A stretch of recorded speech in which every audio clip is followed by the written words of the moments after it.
and welcome to the Basic Operations Workshop for the ARKRAY AX-4030 and the Iris IQ-200. Today we're going to be doing a 15-minute segment of Module 4, and we're going to be talking about urine chemistry and microscopic findings and what they mean in a clinical setting. So our objective for today is you will be able to determine which disease is most likely given urine chemistry and microscopic results on a patient urine sample. Starting with the chemistry dipstick, the pH, it normally runs slightly acidic in normal urine at 6.0. Urine is considered acidic at a range from 4.5 to 7.4. Some conditions that can cause urine to be acidic is metabolic or respiratory acidosis, high protein diet, or ingesting cranberry juice. Urine is considered alkaline at the values of 7.5 to 8.0. And some things that can cause urine to be alkaline is sitting at room temp or a vegetarian diet. Moving on to specific gravity. Specific gravity measures the concentration and dilution function of kidney tubules. So the normal range of specific gravity is 1.002 to 1.035, and it's directly proportional to color. So specific gravity goes up with the deeper color of the urine. High protein in urine is known as proteinuria. And proteinuria can occur with renal abnormality with glomerular involvement. Some conditions that can cause proteinuria is multiple myeloma, orthostatic proteinuria, and strenuous exercise. So normally, less than 1% of glucose normally filtered by the glomerulus appears in urine. So higher than normal glucose in urine is usually associated with diabetes mellitus. Ketones present in urine is usually due to uncontrolled diabetes mellitus, but it can also be due to a high protein diet. The three ketones that are found in urine are acetone, acetoacetic acid, and beta hydroxybutyric acid. A positive blood dipstick can be due to hematuria, hemoglobinuria, or myoglobinuria. Hematuria is the presence of red blood cells in urine, and this can be due to hemolytic anemia, renal disease, cystitis, calculi, or strenuous exercise. Hemoglobinuria is the presence of hemoglobin in the urine, and this can be due to hemolytic anemia as well.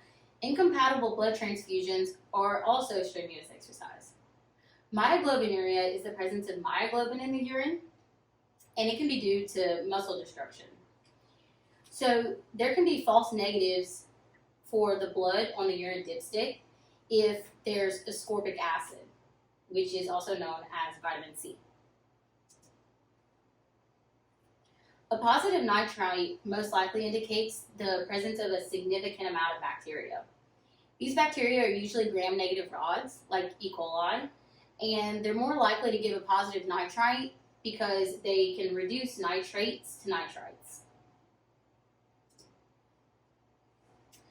Leukocyte esterase indicates the presence of white blood cells in the urine, which is known as pyuria. This could also be associated with the presence of bacteria in the urine due to infection.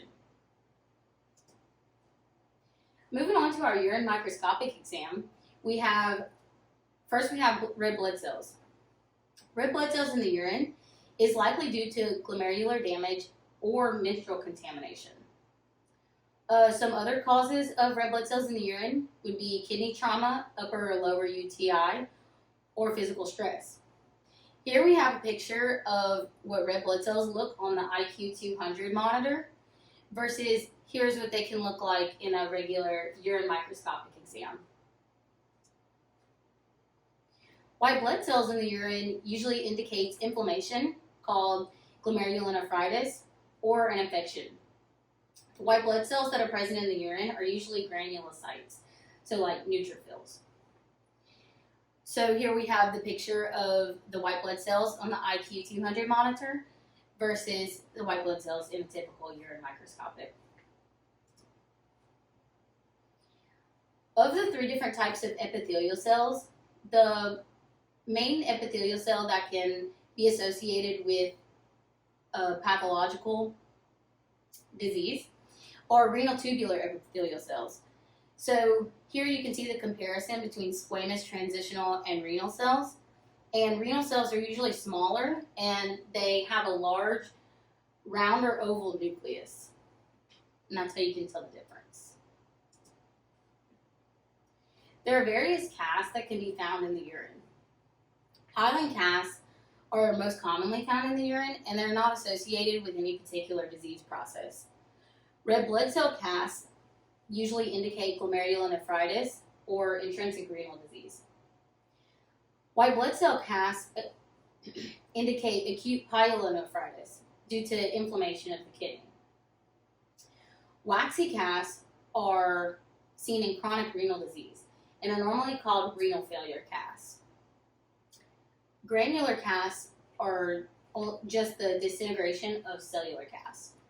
So here we have a picture of hyaline casts, granular casts, and cellular casts on the IQ200 monitor. There are also various crystals that can be found in urine. Crystals that are normally found, can be normally found in acidic urine, are amorphous urates, uric acid, and calcium oxalate.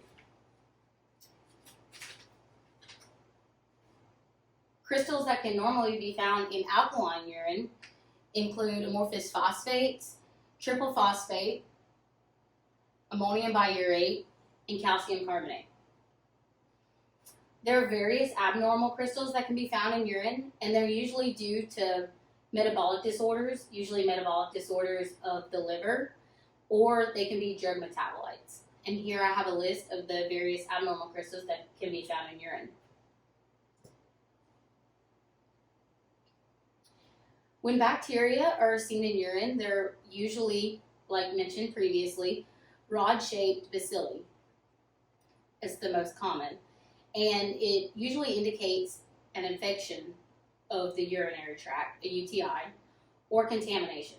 So the presence of bacteria should be correlated with the presence of leukocytes in order to differentiate between an infection or contamination.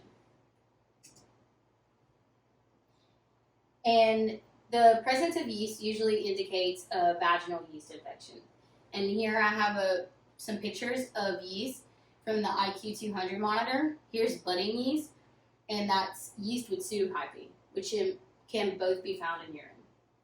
So that's all we have time for today. Thank y'all for sitting and listening with me.